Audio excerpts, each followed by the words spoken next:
Mas agora, recebendo o apóstolo Wagner na tua vida, o Senhor, por favor. Aleluia!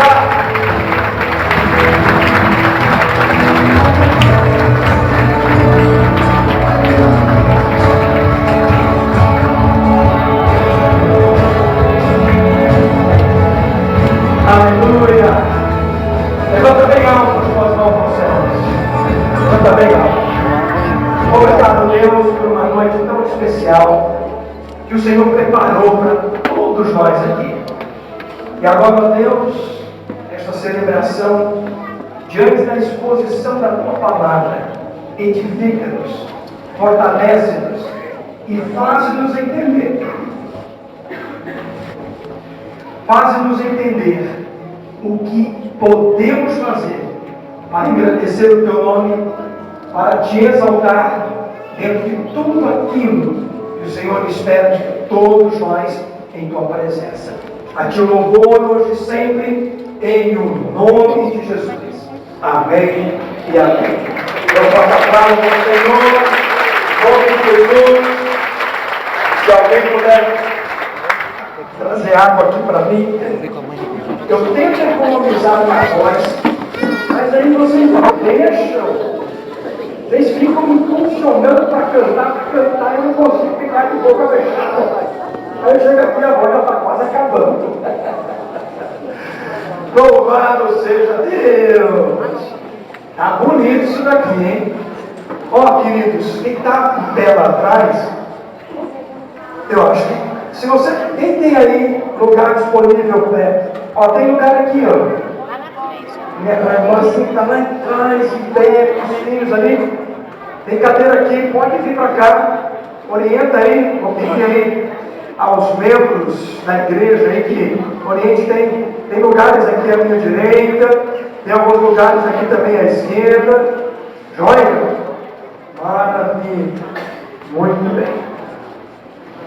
Queridos, nós estamos investindo tempo, investindo na nossa vida para estarmos hoje aqui dentro dessa chamada para supervisão. E Deus tem coisas muito poderosas para nos ministrar hoje à noite. Eu vou lhe apontar hoje à noite aqui algumas responsabilidades que Deus confiou a nós, a igreja, e confiou aos seus filhos, no que diz respeito ao cuidado que precisamos ter com a nossa descendência. Quem aqui ama o discípulo que você está gerando em Cristo Jesus, diga amém. Amém. Pois bem, se nós amamos a um discípulo que geramos na fé, precisamos também estar atentos a um outro cuidado, uma outra responsabilidade que pesa sobre nós, que a igreja tem responsabilidade e comprometimento para ser uma parceira daqueles que têm essa responsabilidade, porque nós estamos numa das guerras mais difíceis dos últimos tempos, porque nós estamos numa batalha, numa guerra pela nossa descendência. Posso ouvir amém? Amém. Quando eu falo descendência, estou falando dos nossos filhos. Filhos que hoje são pequenos, filhos que hoje são adolescentes, alguns que estão entre a adolescência, passando para a juventude, porque o mundo aí fora está o tempo todo trabalhando para desvirtuar tudo aquilo que é princípio, conceito, instrução, mandamento da parte de Deus, colocando e plantando no coração dos nossos filhos uma série de pensamentos, uma série de projetos e propostas desalinhados daquilo que Deus de fato preparou para a nossa descendência. Quem aqui tem filho em idade escolar? Filho em idade escolar, levanta bem a mão. Pode, uma boa. Quem tem filho e que está presente hoje aqui na igreja? Olha, muito bem. Queridos, como pais, estamos ou não estamos enfrentando guerras terríveis para fazer com que a nossa descendência esteja presente, firmada nos princípios, nos mandamentos da parte do Senhor, para o bem-estar deles próprios. Estamos ou não estamos numa guerra? Estamos ou não? Sim, nós estamos. Semana agora, na terça-feira, perdão, na segunda-feira, eu estive participando de um debate ali em São Paulo, na Brasil Paralelo, com algumas personalidades que são da área de educação e que são da área da política, mas que têm também responsabilidades na área de educação. E esses debatedores, pessoas que estão pensando 24 horas a educação no Brasil, estavam dizendo o seguinte: nós estamos num dos tempos mais conflitantes para sustentar valores cristãos no coração da atual geração. E eles estavam dizendo que um dos grandes desafios que nós temos é o ensino fundamental com as crianças, porque as ideologias que estão aí fora, elas estão endereçadas para influenciar, para fazer com que os nossos pequeninos, que hoje estão aí nos nossos fornos, já estejam sob a influência de ideologias que pregam conceitos, pregam princípios que são contrários aos conceitos, princípios e mandamentos da palavra. Eles estão certos nessa avaliação que estão fazendo? Estão certos? Sim ou não? Então, estamos ou não estamos nesse enfrentamento? E estamos ou não estamos vendo que de fato nós temos uma batalha grandiosa e que a gente não pode baixar as guardas. A gente precisa sim estar atento, porque em primeiro plano e pela palavra, a descendência que nós geramos pelo princípio da palavra é uma responsabilidade nossa. É uma responsabilidade de quem gerou. Você gerou filhos, essa responsabilidade inicial é nossa, é de pai, é de mãe. Porém, os conceitos que nos envolvem aí nos fazem às vezes pensar que nós, como pai e mãe, já não temos que ter um papel tão ativo na formação, instrução e orientação dos nossos filhos. Mas eu quero falar dessas coisas aqui, porque se a gente tem zelo e cuidado quanto aos filhos espirituais que estamos gerando em Cristo Jesus, por que é que vamos descuidar dos filhos biológicos que estamos gerando também debaixo do temor do Senhor, debaixo dos princípios de aliança diante do Senhor? Por que vamos descuidar? Nós temos uma tarefa, porque aqui na igreja, e as igrejas que aqui estão representadas, nós estamos trabalhando para ganhar o mundo lá fora. Sim ou não? Sim ou não? Sim. Mas e se a gente despender energia, força, dom, talento para conquistar o perdido que está lá fora e nos descuidarmos com aqueles que estamos gerando dentro das nossas casas e não atentarmos que também é responsabilidade nossa cuidar deles, dar instrução para eles e sermos dentro de casa também modelo e exemplo para eles. Hoje eu quero lhes falar nesta noite sobre isso. Aqui,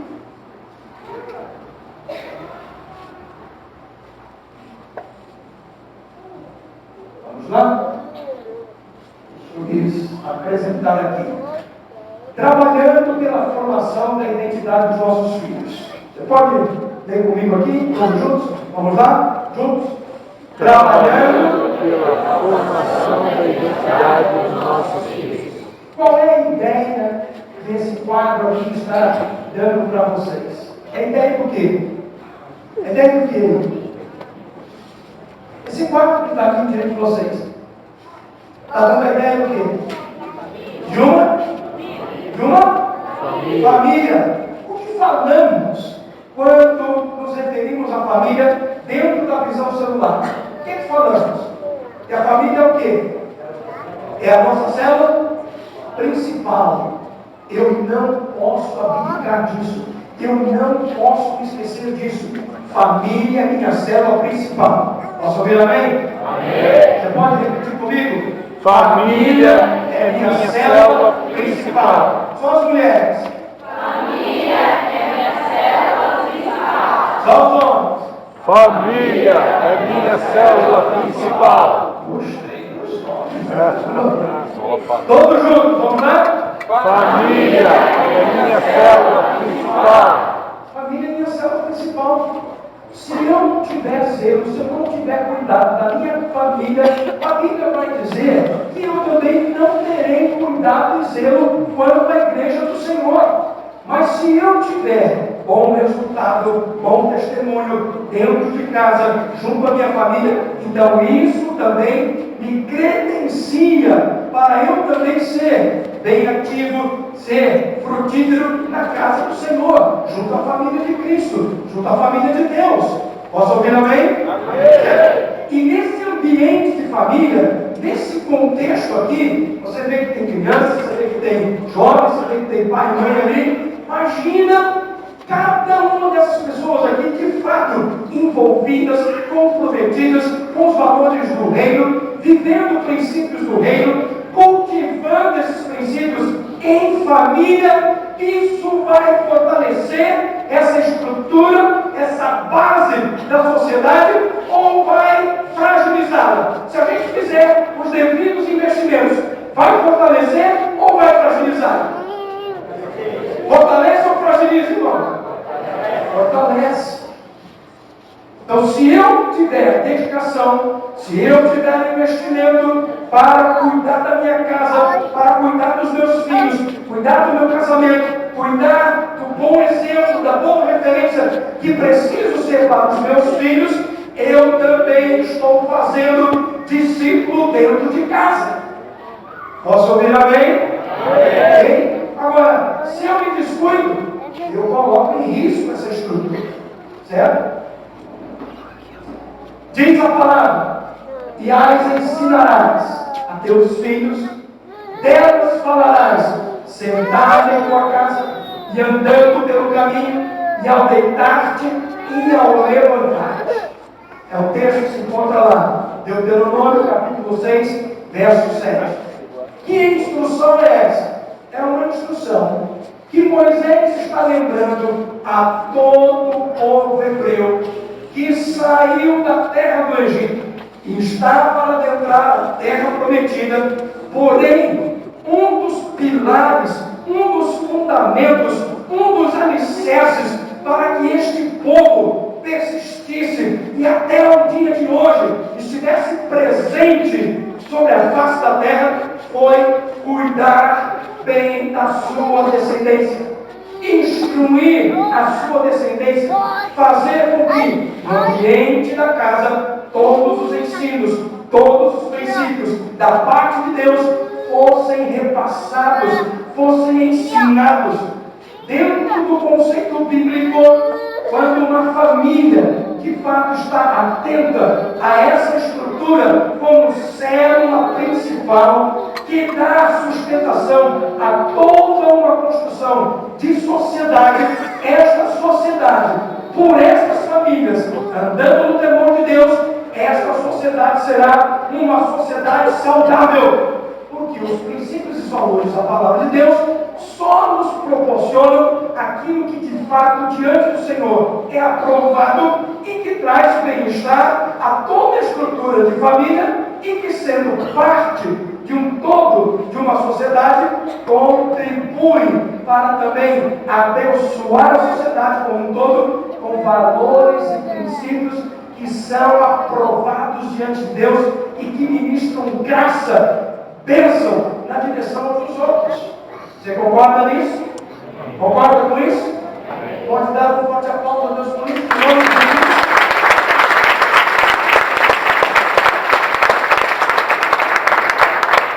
Segunda palavra, os pais são os responsáveis diretos. Quem são os responsáveis diretos? Quem são? Os pais. Pela formação da identidade dos seus filhos. E a igreja, poxa? Bem, a igreja é uma parceira idônea. Amém? A igreja não vai fazer a parte que cabe aos pais. Nem tampouco a sociedade cristã. Nem tampouco os projetos educacionais que estão aí competindo com os valores e os princípios da palavra de Deus. Se nós delegarmos tal responsabilidade para outras estruturas e como família, nós não cuidarmos dessa nossa descendência, a identidade, a formação desta identidade dos nossos filhos corre um sério risco. Recentemente está havendo um grande debate no Congresso Nacional por conta de uma questão que se diz: o aluno que vai para a sala de aula, ele pode ou não estar de posse de um celular? Quem viu aí nas redes sociais esse debate? Certo? Por que está havendo esse debate? Porque alguns alunos estão fazendo algumas filmagens de alguns comportamentos de alguns professores que em sala de aula, ao invés de administrar a matéria, a disciplina que está no currículo para ser administrada, estão usando esse tempo, estão valendo-se da atenção compulsória que os nossos filhos precisam dispensar na direção desses professores, e esses professores, ao invés de ensinar a disciplina que está no currículo, estão ensinando ideologias que são princípios e valores que estão contrários ao que a Bíblia ensina. E estão fazendo isso com uma vontade, estão fazendo isso numa força de militância, que quando esses vídeos estão ganhando aí as redes sociais, nós que estamos do lado de cá, vendo e ouvindo o que esses professores estão ensinando, é de ficar alardeados.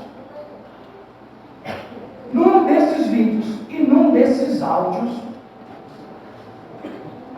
eu vou até me conter aqui porque nós temos bastante crianças aqui. Mas num desses vídeos e áudios está sendo ensinado o que fazer e como fazer dentro da área sexual, estimulando meninas e meninos de 13 anos a ter experiências sexuais com adultos de 30 anos. Você concorda com isso? Você concorda com isso?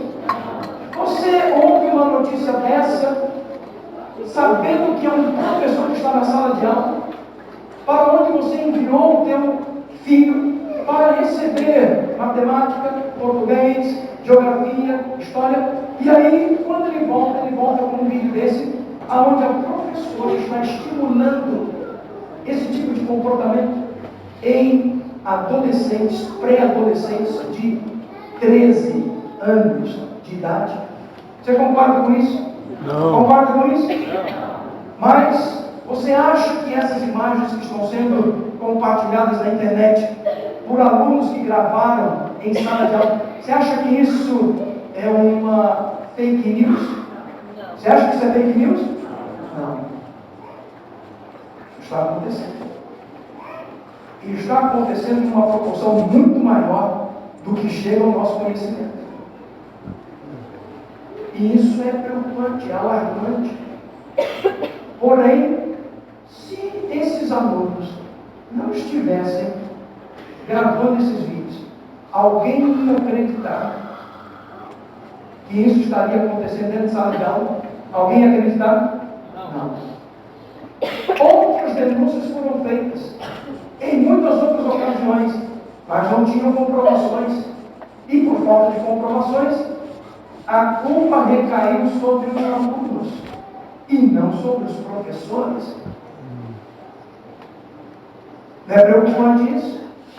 Porém, a Bíblia está dizendo que cabe a mim como pai, cabe a você como pai, cabe a cada mulher aqui que é mãe, cabe a nós, em primeiro plano, sermos aqueles que vão cuidar da formação da identidade dos nossos filhos, para que, se em algum momento ou situação eles forem expostos, as suas mentes e suas almas forem expostas a esse tipo de influência, eles tenham na referência da casa um outro padrão, uma outra referência, uma referência santa, uma referência aprovada, e que sejam eles heróis, como estamos vendo também brotar no meio dessa geração adolescentes que estão tendo a coragem de confrontar esses valores e princípios e dizer: eu não vivo por esse valor e por esse princípio, eu vivo por aquilo que a palavra de Deus ensina, eu ando no temor do meu Deus e não vou me dobrar aos deuses que estão aí propagando esse tipo de conceito. Posso ouvir amém? Amém. Vocês têm visto também esses heróis? Meninos, jovens e adolescentes. Um deles que resistiu a esse tipo de investida de professores com esse tipo de comportamento. Não são todos, tá, irmãos? Não são todos, mas há alguns que estão numa militância para desconstruir, para levantar pensamentos que são contra o conhecimento de Deus. Mas aí, em sala de aula, o adolescente questionou e apresentou uma antítese ao pensamento do professor.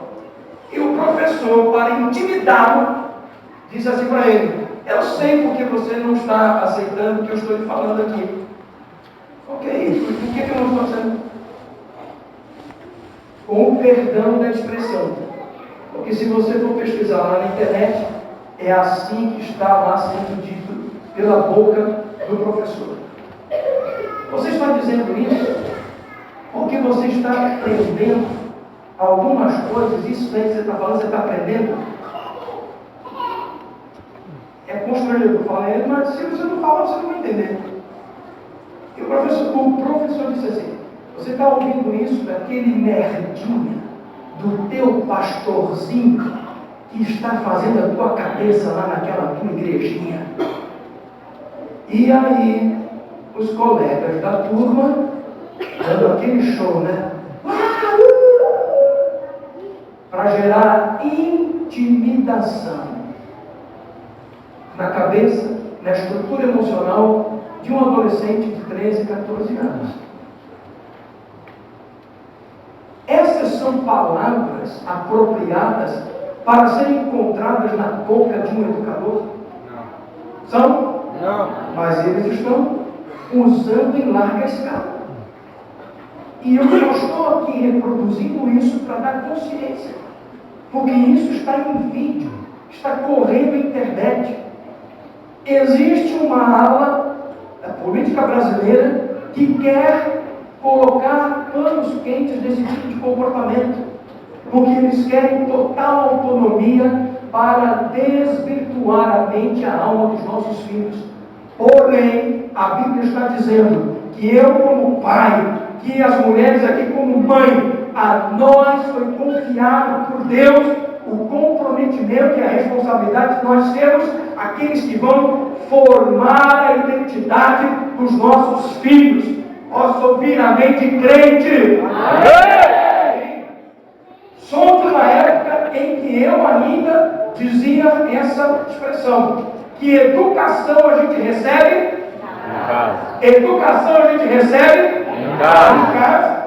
Informação na escola, mas educação, valores, princípios, isso é competência da família e uma responsabilidade primeira de pai e mãe, que geraram filhos e filhas não para a calamidade, mas geraram filhos e filhas para que fossem instruídos no temor do Senhor e debaixo dessa instrução fossem levantados como uma descendência poderosa e abençoada nesta terra. Estou falando da tua descendência? Estou falando da tua casa agora? É isso que você quer para a tua casa? É isso que você quer para os teus descendentes? Uma descendência poderosa e abençoada na terra? É isso que você quer? Você pode se expressar, dando um forte aplauso ao Senhor.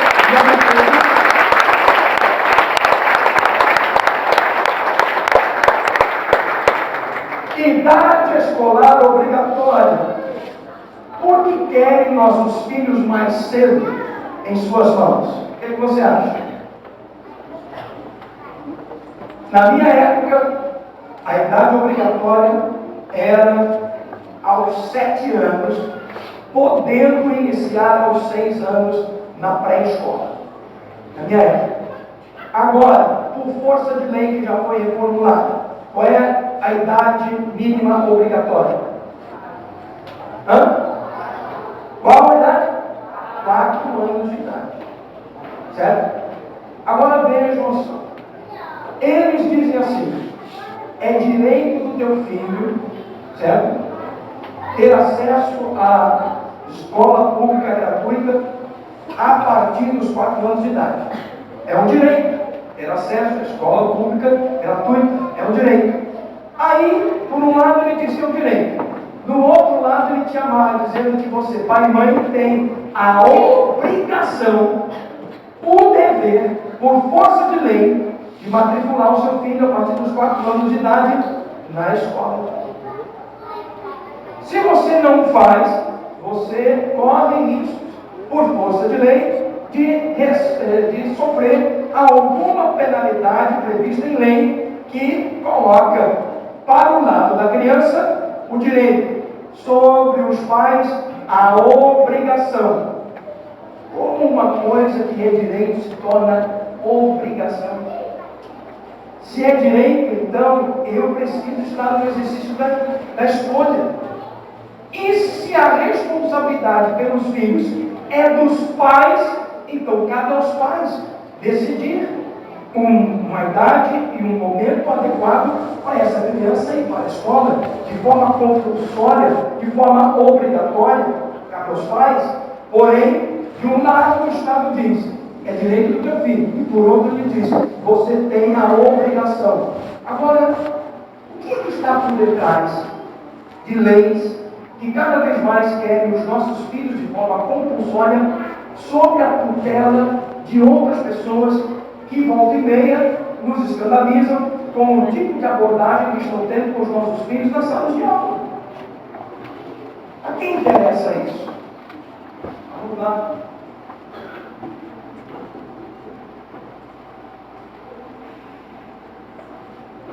A resolução que baixou a idade escolar obrigatória mínima no Brasil foi a emenda constitucional número 59, aprovada em 2009.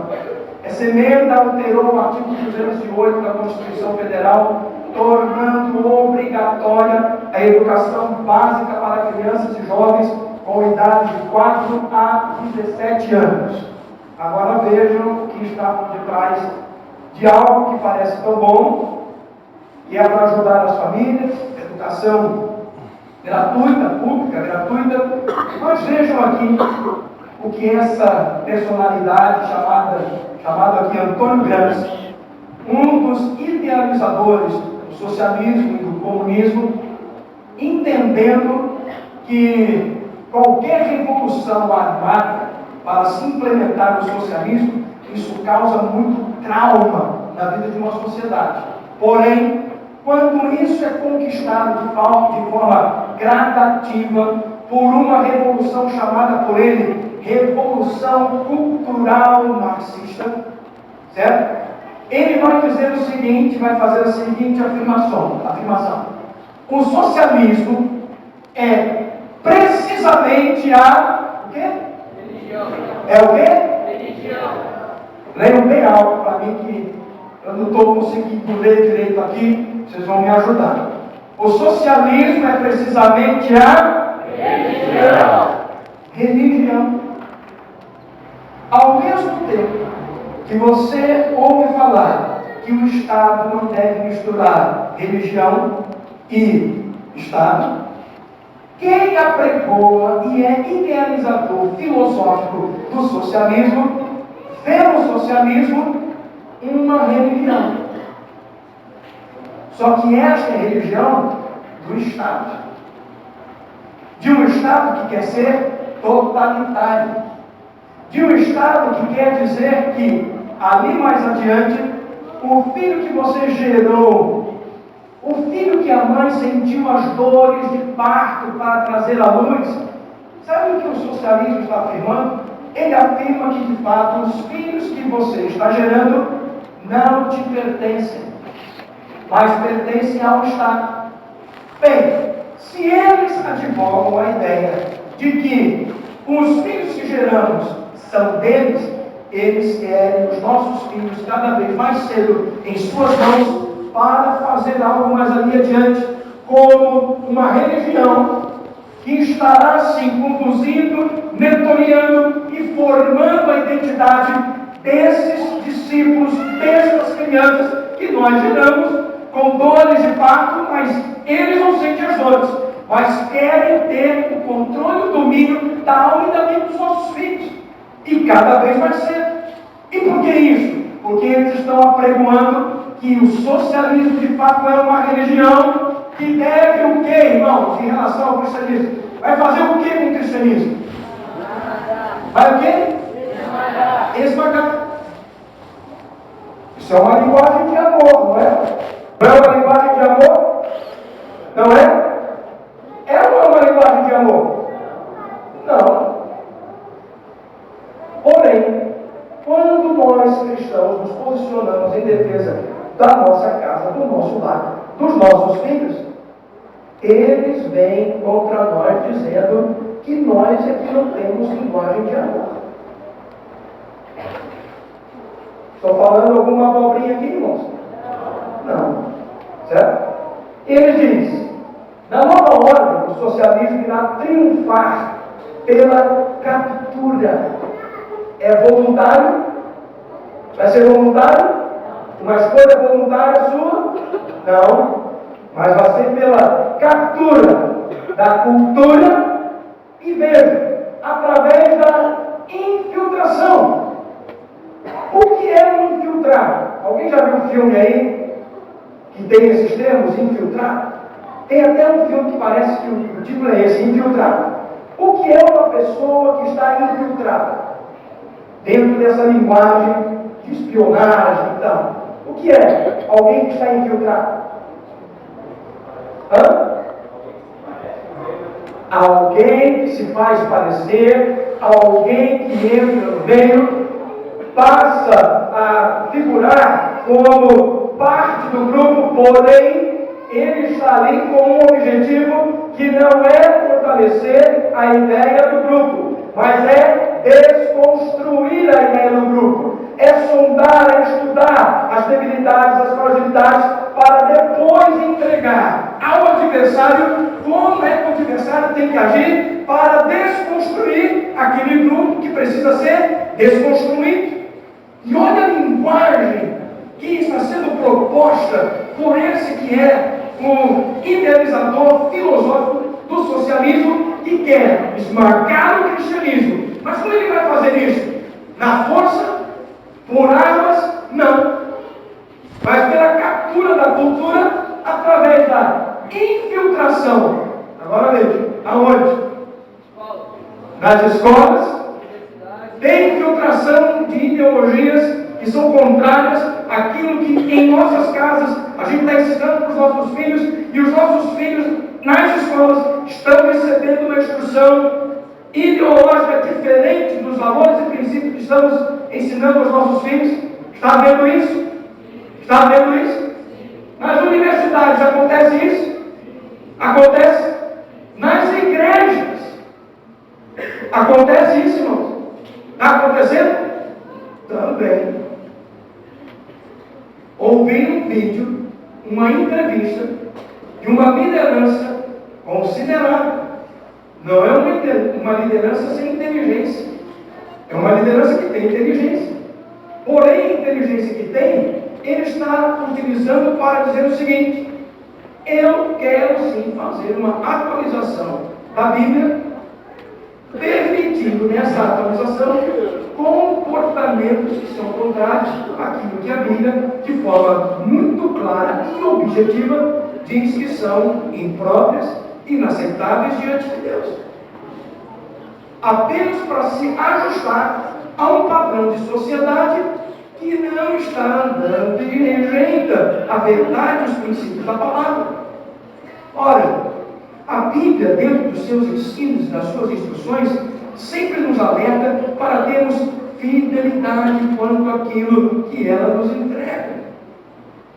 Mas também a Bíblia nos alerta que nos últimos dias haveriam mestres. Vejam que a Bíblia diz que seriam mestres.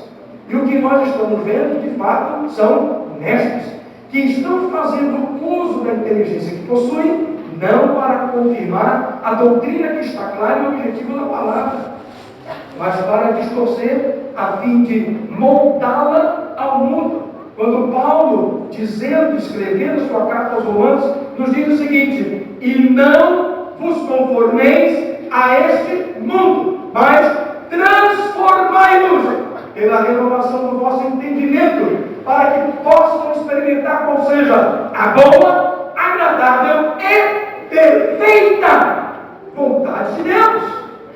Você concorda com essa palavra?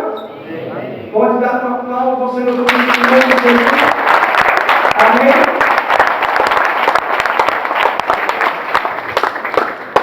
Estão se apropriando do princípio. Porque lá no texto que eu iniciei, em Deuteronômio 6, lá no texto, não está ali explícito, de forma direta, é implícito, porém, não está tão claro no texto que ali é uma responsabilização direta, é uma reprodução de um outro texto que está anterior ao texto de Deuteronômio, que a gente vai ver aqui também. Porém, aquele que entendeu o princípio sabe que, se for acessar a mente e o coração, a mente e a alma da criança, desde a sua tenra idade, esse princípio de ensinar o menino no caminho em que deve andar, quem se apropria desse princípio, se não for pai e mãe, é aquele que vai acessar mente e alma do teu filho. Se eu, como pai e mãe, me excluo dessa responsabilidade, alguém está desejoso e alguém está querendo que você abdique desse direito para ele poder ter acesso e ele formar a identidade emocional, estrutural, de princípios e valores dos teus filhos. Porque quando o filho é gerado dentro do ambiente da casa, ele vai estar refletindo os valores e os princípios daquela casa. Se você anda no temor de Deus, então teu filho vai aprender pela tua instrução e pelo teu bom testemunho aquilo que Deus está ensinando, propondo pela sua palavra, e essa criança vai crescer debaixo desse céu, onde a palavra do Senhor está sendo ensinada a lutar, no caminho, certo? Comendo, assentado. A todo momento o filho está olhando, observando e sendo construído na sua identidade. Se pai e mãe estão investidos nisso, isso dá a pai e mãe uma segurança debaixo do mandamento divino. Essa criança, até o envelhecer, não vai se desviar dos caminhos do Senhor. Isso não é uma bênção? Isso não é uma bênção? Você pode dar uma aplauso a Deus por isso? Em nome de Jesus.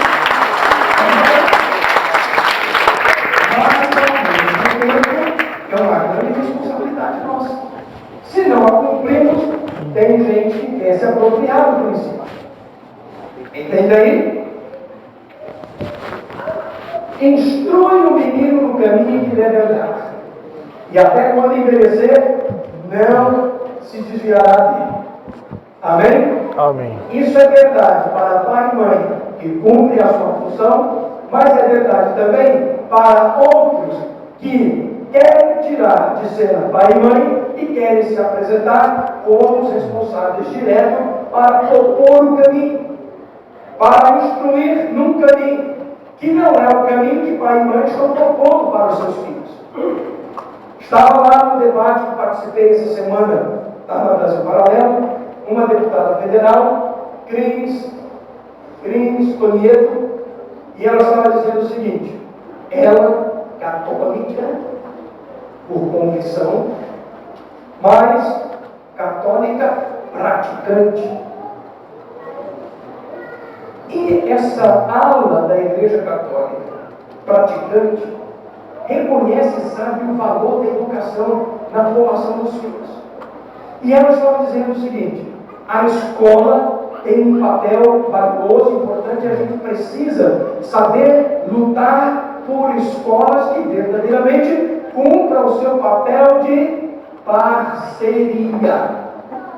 Porém, ela nos disse o seguinte: porém, à luz da Bíblia, olha, deputada federal, católica, ela diz: porém, à luz da Bíblia, as famílias, os pais e as mães, precisam resgatar com força, debaixo de mandamento, a responsabilidade que não pode ser delegada a nenhuma outra estrutura, porque por força de mandamento, essa responsabilidade é de pai e de mãe.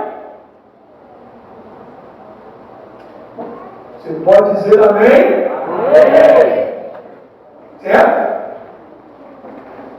Olha o que pessoas que têm a informação, que a gente tem as discordâncias de natureza doutrinária, mas eles, sabendo do princípio, estão dizendo como fonte de esperança para a educação como um todo no Brasil, que pai e mãe retomem o ministério que lhes fora dado por Deus por força de mandamento. Está certa ela? Está certo ela? Sim ou não? Sim, irmão. Sim, está correta. Coberta de razão. E é o que a palavra está dizendo, que estamos vendo hoje aqui. A visão celular, no modelo dos 12, apregoa que família é célula principal. A visão celular no modelo dos 12 olha para uma descendência espiritual com zelo, com amor, com comprometimento e responsabilidade para acompanhar e instruir. Hoje, aqui à tarde, tivemos aqui oportunidades para isso, trazendo consciência da responsabilidade que nós temos na formação dos nossos discípulos, para que eles sejam filhos de Deus, aprovados na família de Deus, que é a igreja. Posso ouvir amém? Amém. Se nós estamos nos esforçando para cuidar bem dos discípulos gerados na fé, não podemos descuidar com os filhos que geramos biologicamente, que são duplamente nossa responsabilidade, como filhos que geramos, por força de mandamento, e como nosso primeiro campo missionário, cuidar do coração dos nossos filhos, filhos que nós geramos, e que o mundo aí fora está doido para acessar a mente e a alma dos teus filhos, para plantar ali conceitos e valores contrários à voz, ao mandamento e ao princípio da palavra. Precisamos estar atentos quanto a isso, porque tem uma instrução. Se eu cumpro o princípio, eu acesso a bênção e o bom resultado que o princípio está dizendo. Até quando envelhecer, não se desviará dele. Você quer ver os teus filhos crescendo contigo, te acompanhando todas as vezes que você vier à casa do Senhor para adorar o teu Deus. Você quer ver eles fazendo isso? Então não podemos abdicar dessa responsabilidade que Deus está colocando sobre nós. Amém? Amém. Você pode dar mais um forte aplauso ao Senhor aí?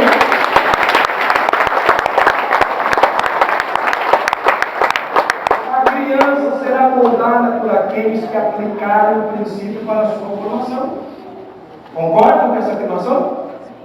Se eu, como pai e mãe, cumpro o ministério que o Senhor fez repousar sobre os meus ombros, eu vou ter a bênção de ver os meus filhos caminhando junto a mim, andando na presença do Senhor, guardando os mandamentos do Senhor e sendo levantados diante de Deus e diante dos homens como uma descendência poderosa e abençoada na terra. É o decreto abençoador que está lá em Salmo 112 para o homem que ama ao Senhor e tem prazer na sua lei. A sua descendência será poderosa na terra.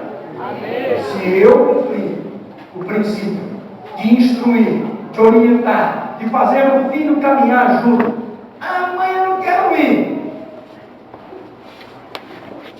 Quando o teu filho faz pirraça e não quer ir para a escola, você deixa ele ficar em casa? Hã? Ai, mãe, está muito frio, não quero ir para a escola hoje. Aí você diz, tá bom, pode ficar aí, dorme até mais tarde, depois eu aviso lá na escola que você não foi porque estava muito frio.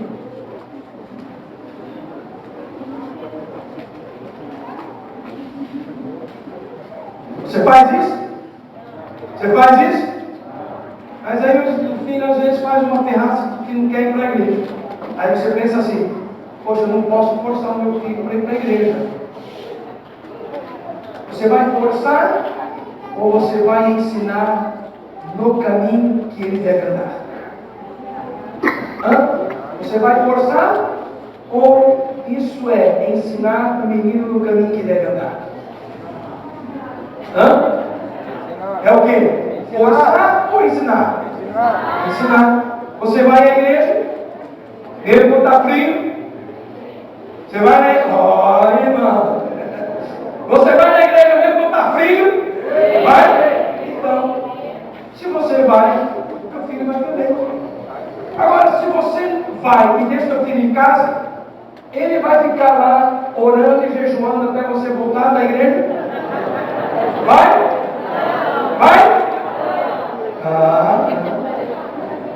Pois nós já temos desafios em trazendo os filhos para a igreja. A gente já tem o desafio de tirar ele da tela do computador, da tela do celular. Sim ou não? E trazendo. Você está vindo com ele, mas ele está vendo que você não solta o celular, mesmo durante o culto, mesmo durante a palavra, mesmo durante a adoração. Você está fixado no celular. Você quer saber a última notícia? Porque você colocou no silencioso, mas deixou lá no modo da tremidinha lá, como é que é? De vibrar, né? Aí vibrou lá, ai meu Deus. Aí você não consegue mais prestar atenção na letra do louvor. Ele fica assim, mas será que foi fulano que me respondeu aquela pergunta que eu fiz no início do culto? Ai meu Deus do céu, ai Senhor, é Ele que está mandando a mensagem. Qual é a mensagem que Ele está mandando? Meu Deus do céu, eu preciso saber. E você não aguenta e vai lá ver. E ele acaba ficando em segundo plano. Estou falando alguma cobrinha aqui, irmãos? Se nós não ensinarmos os nossos filhos vão ser ensinados por uma outra referência. Mas se nós formos a referência para eles, certo dia, sentamos à mesa de casa, meus filhos ainda eram adolescentes, e tinham ganho lá o primeiro celular. Sentamos à mesa.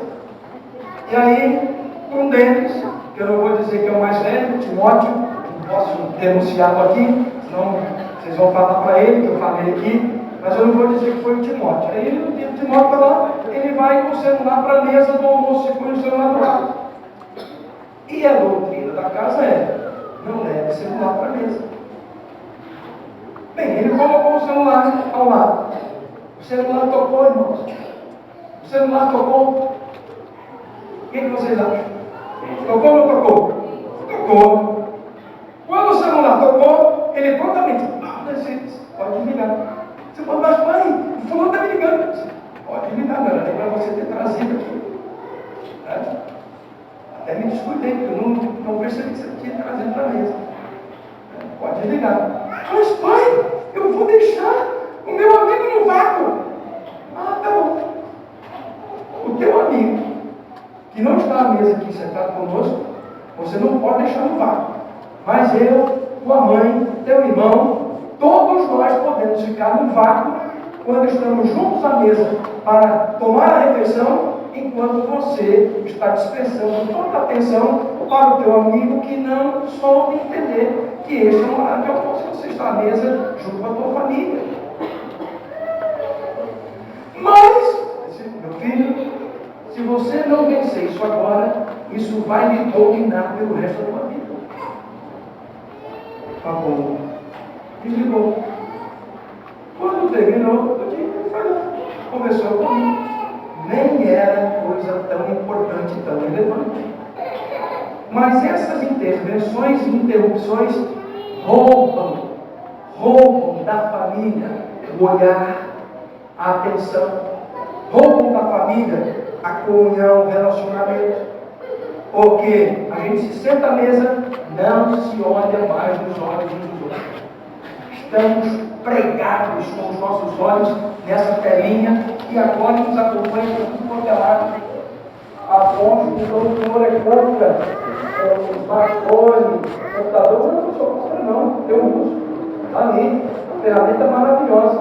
Mas a Bíblia diz o seguinte: posso todas as coisas, porém não vou deixar me dominar por nenhuma delas. Entende isso?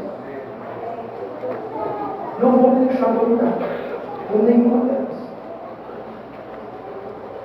Agora, a gente fala dessa natureza e a gente continua fazendo as coisas como se a coisa não tivesse sendo dita para mim.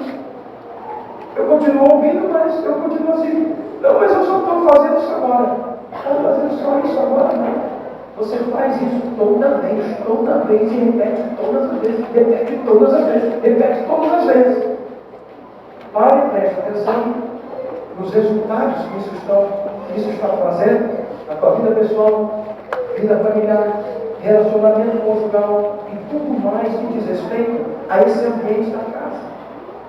Se a gente não tomar posturas e posicionamentos, a gente deixa que outras coisas ocupem esse espaço de nossas vidas e sejam a voz da serpente a realmente nos propor outras coisas, diferente daquilo que Deus quer que de fato estejamos alimentados e recebendo de forma genuína e para resolução, saúde e bem-estar das nossas vidas diante dEle. E para que a nossa casa siga bem, debaixo de toda a bênção que vem do alto. Você recebe isso? Amém. Pode dar um aplauso ao Senhor no nome de Jesus. Toda a tecnologia plantada na mente e coração de uma criança moldará suas inclinações ao longo de sua vida. É o que a Bíblia diz. Ensina o menino no caminho que deve andar. Se você ensinar no caminho reto e aprovado diante do Senhor, até envelhecer, ele vai se manter no temor de Deus. Mas se nós delegarmos essa responsabilidade para uma outra voz, essa outra voz vai plantar uma outra ideologia diferente daquela que Deus está dizendo que é responsabilidade, pai e mãe, plantar no coração dos seus filhos. Uma vez plantada e consolidada, somente pelo novo nascimento se poderá alterar tal condição, irmãos. Entendem isso? Pois, se homens e mulheres criados no temor de Deus, na palavra de Deus, volta e meia compartilham angústias na sua alma, porque um pensamento, um sentimento que ele sabe que não procede daquilo que é agradável e aprovado diante de Deus, está ali atormentando a sua alma, quem dirá? Uma criança cujo pai e a mãe abdicaram do direito de serem as referências e instruírem no caminho do Senhor e delegaram essa responsabilidade para uma outra fonte diferente dos princípios e valores que eles, pai e mãe, deveriam ter a competência, a responsabilidade e o zelo para cuidar nessa formação. Se os pais abdicam, alguém entrou e alguém está ocupando esse espaço. Uma outra voz está ocupando esse espaço, norteando e plantando aquilo que os filhos vão guardar como verdade para eles. Alguns deles até confrontam pai e mãe, dizendo: "Pai, isso daí é o jeito que o senhor pensa. Eu já penso diferente." E quando ele vai falar um pensamento diferente, que ele já assimilou, é um pensamento contrário à lei de Deus. Então não foi coisa que você ensinou. Porém, numa opção nossa, esse ensino pode penetrar. Porque de alguma maneira nos descuidamos, permitimos que, sem acompanhamento e supervisão da nossa parte, de pai e mãe, permitimos que outras vozes acessassem o coração e a alma dos nossos filhos.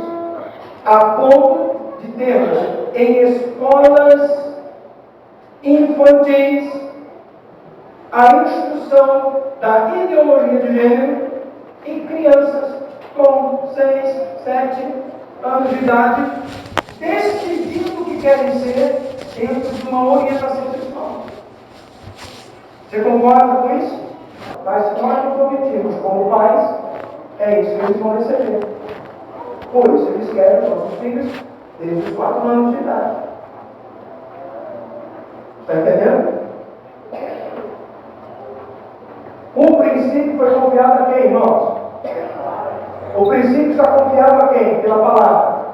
Aos pais. Então é competência nossa. Se queremos ser modelo e exemplo para filhos espirituais que estamos gerando na fé, que chamamos de discípulos, e queremos apontar para eles princípios e valores que a palavra está ensinando, como é que vamos abdicar dessa responsabilidade na direção dos nossos filhos? Precisamos ser os primeiros a fazer com que o princípio, de fato, seja absorvido por nós, os pais, para que os nossos filhos, sim, sejam instruídos nos caminhos do Senhor, na palavra de Deus, no temor de Deus, para que até no envelhecer os nossos filhos estejam firmes na palavra. E as ensinarás a teus filhos, e delas falarás sentado em tua casa e andando pelo caminho, e ao deitar-te e ao levantar-te. Você pode dar um forte aplauso ao Senhor? Em nome de Jesus.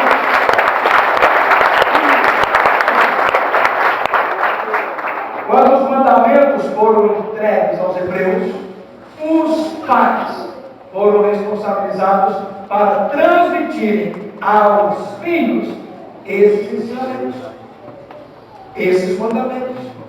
É dos mandamentos que Moisés está se referindo ao povo hebreu que está saindo do cativeiro egípcio e está rumando a terra prometida, a terra de Canaã.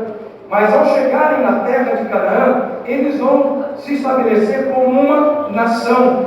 E um princípio que estrutura a nação dos hebreus, a nação de Israel, até o dia de hoje, um dos princípios fundamentais é este: que quem forma e educa os filhos são os pais. E o que eles ensinam? Os mandamentos do Senhor. Pode dar um aplauso? Vamos ver. A família, no conceito de Deus, é a geografia e o ambiente relacional onde os princípios são perpetuados de geração em geração. É na escola? É na escola? Não. É onde? Na família, em casa. A escola é uma parceira. Mas eu também quero te apresentar uma outra parceria poderosa. Né? Já mencionei, mas quero mostrar aqui também a igreja. A igreja como família espiritual. Como é o tratamento que dispensamos uns para com os outros aqui? Como nos tratamos aqui? Chamamos de quê uns aos outros? De irmãos. Irmãos. Isso é só uma retórica? Ou de fato nós temos um princípio espiritual que nos faz ser família de Deus, como igreja aqui reunida? É um princípio, porque nascemos de novo. Quando nascemos de novo, Paulo vai dizer que então fazemos parte agora dessa família de Deus, certo? Temos Deus Pai sobre nós, temos um Redentor que é Jesus Cristo, dentro desse conceito de família espiritual, se tornou aquele primogênito de todos os filhos de Deus sobre a terra, e junto com a herança que foi delegada e foi profetizada a favor do primogênito, todos nós também entramos nos decretos abençoadores que essa família de Deus tem quando vive por esses padrões e esses princípios de Deus em família. Amém? Amém. E no ambiente da igreja também. E a igreja, como família espiritual, é e deve ser parceira idônea na complementação e formação da identidade dos filhos daqueles que nasceram de novo. E por que a igreja tem essa competência de ser parceira idônea? Porque é aqui que pai e mãe também se alimentam dos valores e dos princípios da palavra de Deus. Se os pais se alimentam no ambiente da igreja dos princípios e dos valores, então a igreja também pode ser, como esta família espiritual, este ambiente, esta geografia, aonde os nossos filhos também podem receber instruções alinhadas com a mesma sede, com o mesmo interesse e temor do coração de pai e mãe, que os filhos também no ambiente da igreja vão receber. Vocês concordam com isso? Concordam nisso? Sim. Pode dar uma aplauso ao Senhor?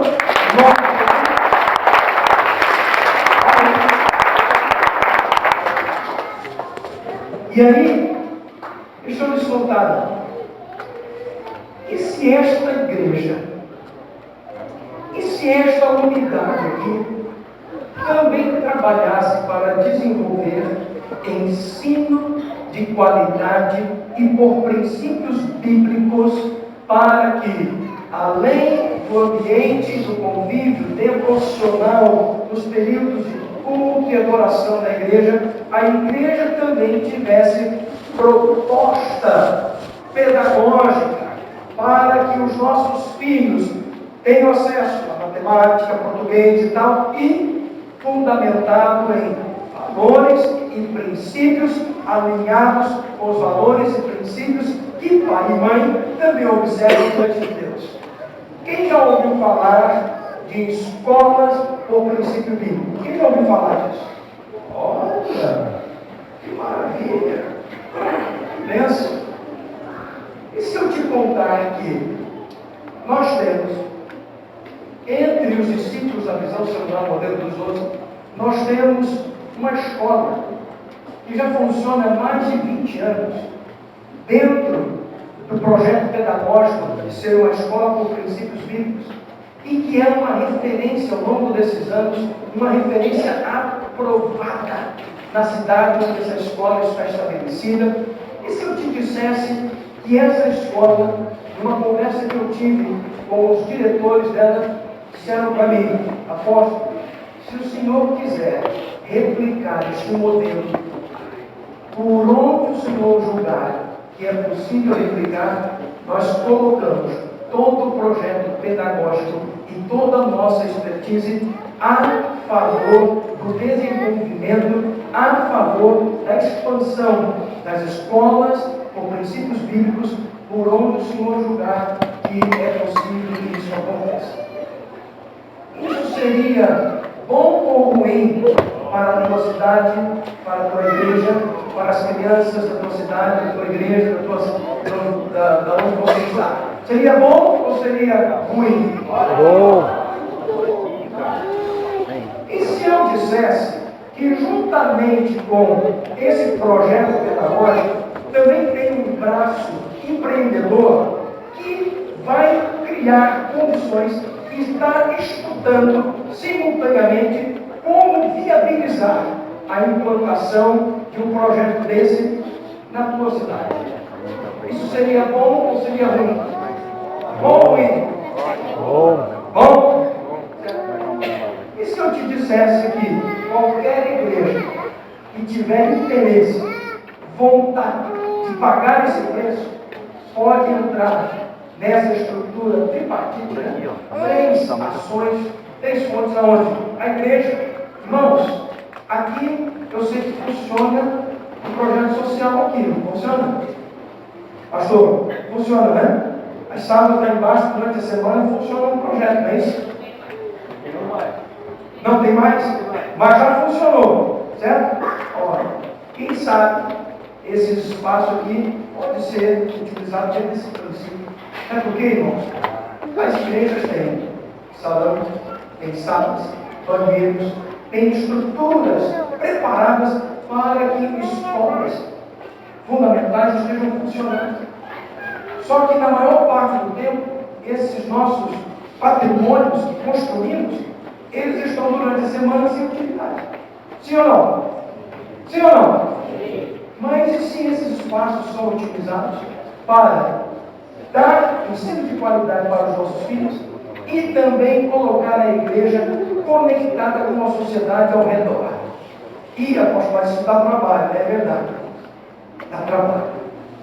Por isso nós estamos trabalhando para que a gente tenha um corpo pedagógico, um corpo empresarial, para unir forças junto com a igreja, para a gente não ficar a desejar. E de fato, como igreja, sermos uma parceria idônea para auxiliarmos pai e mãe, que muitas vezes estão sem opções. E aí se vê, na falta de opção, se vê na condição de confiar o cuidado a outras instituições e estruturas que não estão sendo parceria idônea dentro da formação da identidade dos nossos filhos. Você consegue imaginar isso? Pois eu vou investir nos meus dias, como cantamos aqui, por Ele, para Ele, eu vou investir os anos que Deus vai me dar nesta vida, para que a gente tenha, pelo menos, uma escola dessa, em cada igreja que caminha a aliança conosco, para que não somente cuidemos da nossa descendência, e como igreja sejamos uma parceria idônea para as famílias que caminham conosco, mas a gente também, com isso, acesse a sociedade ao nosso redor, também fazendo com que a igreja tenha relevância social. Esta escola da qual eu estou me referindo, e que já se disponibilizou a entrar nesse projeto conosco, ela tem nas matrículas mais de 70% das matrículas são de famílias que não são da igreja. Mais de 70%. O que isso significa? Significa que a cidade quer o que a gente tem. Entende isso? Porque muitas outras famílias estão também clamando por um socorro. Quando tem socorro, eles se veem sem condições de fazer frente a essa situação. Mas se nós oferecermos o socorro, pode ter certeza que a igreja vai cumprir um papel poderoso para cuidar, como parceria idônea, dos nossos filhos, da nossa descendência. Porém, que isso de fato, primeiramente, ganhe o coração dos pais, que somos nós, e isso estando fervendo nos nossos corações, que isso também nos dê a consciência de que vamos precisar fazer mais do que já estamos fazendo, porque a guerra que estamos enfrentando não é uma guerra boa, é desafiadora. Mas o mandamento que está sobre nós nos diz: ensina, pai e mãe, ensina aos teus filhos, porque a responsabilidade primeira é pai e mãe. Amém? Amém. Você pode se colocar de pé, em nome de Jesus. Eu vou expor a vocês.